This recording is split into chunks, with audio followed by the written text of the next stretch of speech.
the problem now becomes we have all this information that our ancestors, essentially, the learned men, the magistrate of the past, essentially understood. They understood the idea of ethics. They understood the idea of the undertow of a good ethical system within occultic practice. That's something they understand. Many of these people were Christians. Yes, we look at the Gnostic movement that were quite rampant, even in the early 1900s, of course. But even then, people were quite religious. They were religious occultists. They didn't really, the word occult didn't even exist at that time. The word occult didn't exist. It's a modern day word. I can't really pull that out of my hat. But it's not a common term that what people understood by. Like the way it's the vows today is, occultist is a magician and they're kind of evil. That's what most people think about occultists. But it's a new world. It's a new legism, essentially, a relatively new legism. So the way people understand the occult is very different from the way the old occultists practiced the occult. They practiced the occult to find a fundamental understanding of the universe inbound within an ethical system. They didn't do it to disconstrue the ethical system that we're kind of taught in. They did it to augment or understand or resubstrate the alchemists resubstrate the ethical system.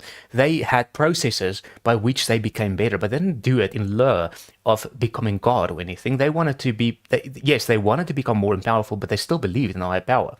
But in today's occult revival, or post-Renaissancean, should I say, post-1800s, post-Renaissancean, today's occult revival is all about self-enrichment.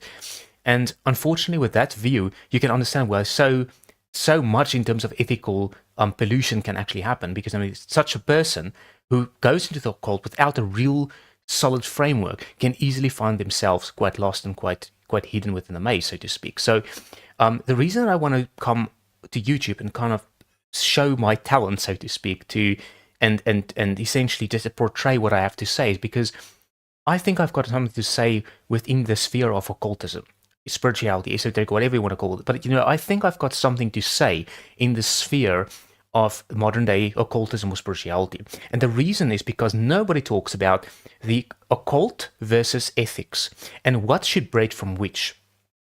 The first thing is you need to know your ethics. Nobody talks about it. I don't understand why. There's a channel with the name of Diart, whatever she calls herself, Darling, and all she's just doing is she's just going into these ad hoc paths like Thelema, Satanism, whatever. She's literally reading everything and just talk about everything. But there's nothing deep about her channel. I didn't find. You can go on YouTube, but this person she's just a spokesperson, a mouthpiece essentially for all these different religions, and it's like she dodges a big bullet each time. She just looks surface at each of these paths without really going or cavaliering with inside and really understanding the problems with these paths. Just because something is seen as a spiritual path doesn't really mean, just because there's a spiritual path doesn't mean the spiritual path is going to be biased or just or ethically moral or ethically sound. So we have to. There's a concept of discernment when it comes to occultism or ethics or spirituality. It's all right to call yourself an occultist. By no means, don't hold it back. If you are into spirituality, you have the right to call yourself an occultist. By all means, do that. I have no problem with that. But the word occultist is usually stemming from a religious context. Somebody who was imbuing himself or herself within the ethical lemmas of their time. So you have a responsibility somewhat when you call yourself an occultist or a spiritualist, that you have to understand that it comes with packages, it comes with bells and whistles, and those bells and whistles mean that you have to restructure your understanding of the words that you're using, the terms or the heuristics or the semantics of your words, the physical meanings of them, the lingo ruffery of the specific terms that you're using. You've got to understand what you're doing and why you're calling yourself something. Because it's easy to call yourself an occultist, but with that comes a responsibility, a modality of good ethics versus bad ethics. And within that, you have to be able to find yourself a system of operation.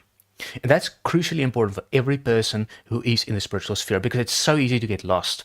For instance, if you come from a broken family, it's very easy to find a pathway in the occult to damage your reputation even further and to damage your ethical system, and to undo the wiring essentially for your ethics even further. It's very, very easy to find to monstricize your ethical system even, or the butcher your ethical system even further. That's why before you go into occult, you have to have a very strong ethical framework to know what it is that you're getting into. First of all, what is your specific, and I think there's a couple questions you can ask yourself. So what is your specific narrative of doing the occult? Is it just for self? Are you physically just trying to transform your life? Are you physically just trying to unshackle the bad stuff? Like, do you have psychological trauma that maybe you want to work with? Like, what is your specific? What is your prognosis, your pleroma for going for? Like, what is the main reason? What is the kernel of your specific reason? I think this is something that's crucial to be looking at, because if you are going into any path, you need to be able to analyze distinctively why you're going into that path. All these other occult channels, I've seen none of them talking about ethics. I've seen none of them talking about why people get into the occult in the first place. What type of person goes into the occult? Is there a statistical analysis? Is there a demographical statistical analysis for which type of people tend to go into the occult, and how can we help such people? I don't see any type of analysis, no sense of logic. It's just all this emotional appeal to no reason. And that's a big problem that I can't find with these channels is, I'm a scientist. For me, I study the occult as a scientist. I want to use the occult as a reasonable measure to further my scientific involvement, to further my scientific inquiry. That's why I want to study the occult. That's why I find the occult as an interesting and enticing path to aid and abet my own path as a scientist. That's why I want to start. I want to see if there's a transformative lens in my life that I can use the occult with. I want to see if I can empower myself further through the occult, maybe through a specific way of seeing the world, maybe through a vice measure that I can physically, or a scopical view that maybe, or even an elaborated view that I can use. Maybe there's a specific way or a demeanor of approach that I could physically embody myself within the occultic sciences and better myself as such. And that's my whole way. That's the proxy of what I'm going. That's essentially the proxy definition. And I like the word proxy. Like, you have to find a proxy definition. A proxy meaning that, you use it elsewhere, use it everywhere pretty much. You have a proxy of connection. There's a proxy ethics that you're using within the occult. And you're not going to substrain for that.